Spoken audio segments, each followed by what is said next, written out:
niat salat witir. Adapun baca niat untuk salat witir ini adalah disesuaikan dengan keadaan kita ketika menjadi imamkah, menjadi makmumkah ataupun salat sendirian.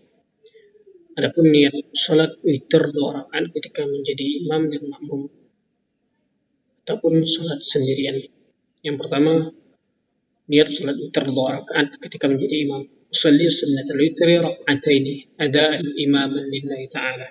Ketika kita menjadi makmum berubah kata imaman menjadi makmuman. Usalli sunnatul witri raka'ataini adaan makmuman lillahi ta'ala.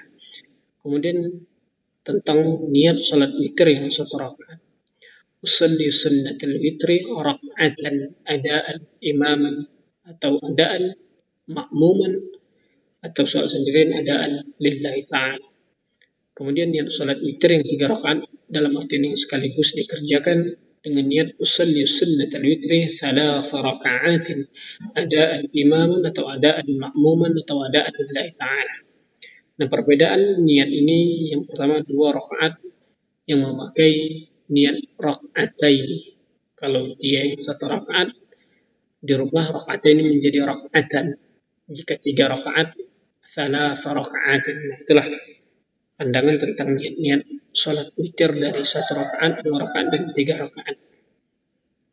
Nah, kemudian ada beberapa hal yang penting yang perlu dilihat dan dijadikan sebuah landasan pandangan untuk memahami seperti apa salat tarawih dan witir. Yang pertama tentang istirahat yang dimaksud dalam salat tarawih. Seperti riwayat yang menjelaskan bahwa Nabi besar Muhammad sallallahu alaihi wasallam itu menjalankan salat dengan salat tarawih. Setiap selesai melaksanakan 2 rakaat dengan ditutup dengan 1 salam, beliau istirahat sejenak, dalam artian istirahat. Nah, kalau kita yang sekarang diadakan dengan pembacaan Bilal ataupun bacaan salawat dalam mengiringi salat tarawih dan witir. Dan kemudian dari tiap selesai salat antara salat tarawih dan witir adanya pembacaan doa yang sering disampaikan atau yang sering dibacakan, yaitu doanya doa kamilin, doa penutup di antara salat tarawih dan salat witir. Kemudian ada sedikit perbedaan mungkin di tempat masing-masing yang berbeda antara bacaan salawat dan bacaan Bilal di tiap daerah masing-masing. Jangan dijadikan sebuah perdebatan, dijadikan sebuah perbedaan. Selagi bisa dikerjakan, diikuti dengan baik. Kemudian adanya pembacaan dari Khulafaur Rasyidin, Abu Bakar, Umar, Utsman dan Ali.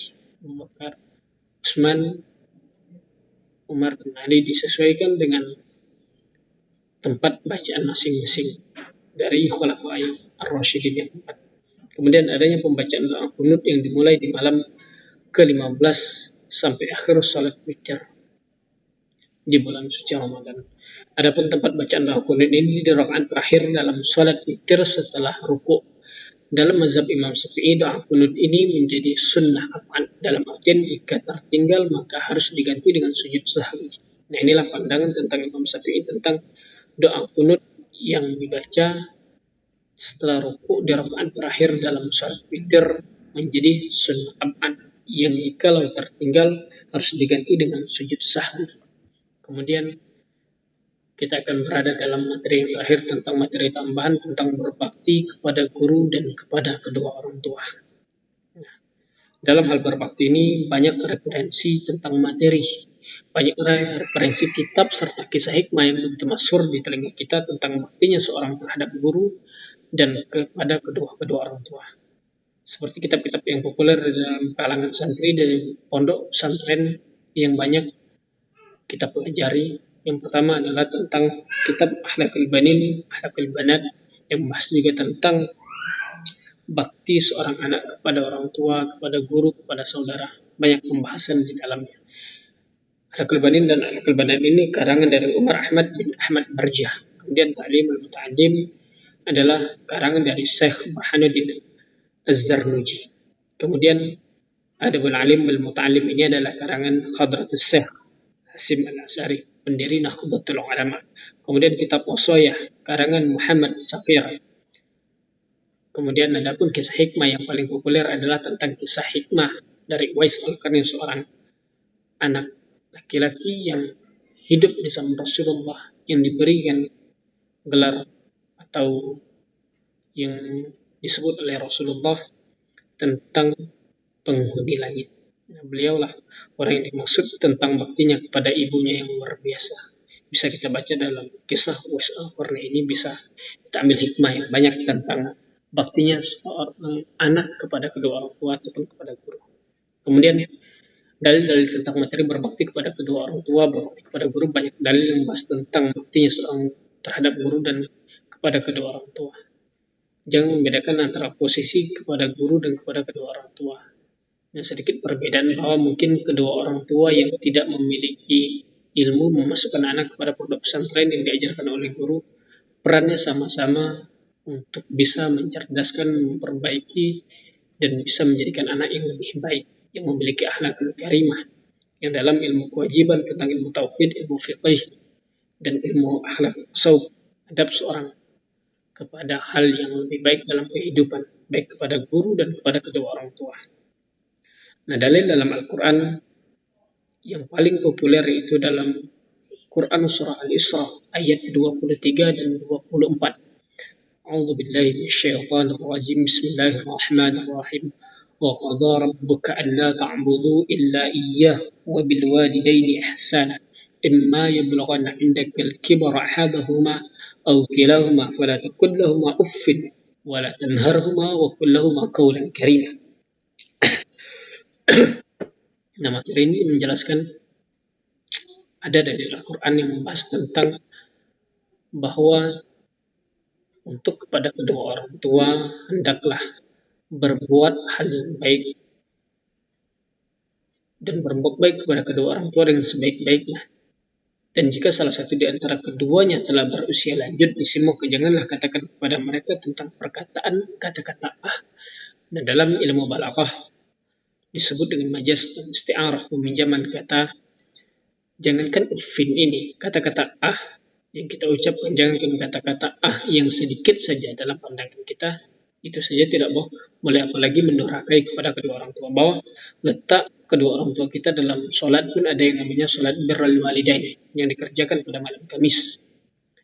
Nah, begitu tinggi pangkat seorang guru ataupun orang tua dalam kehidupan ini untuk kita hormati, kita berbakti kepada mereka.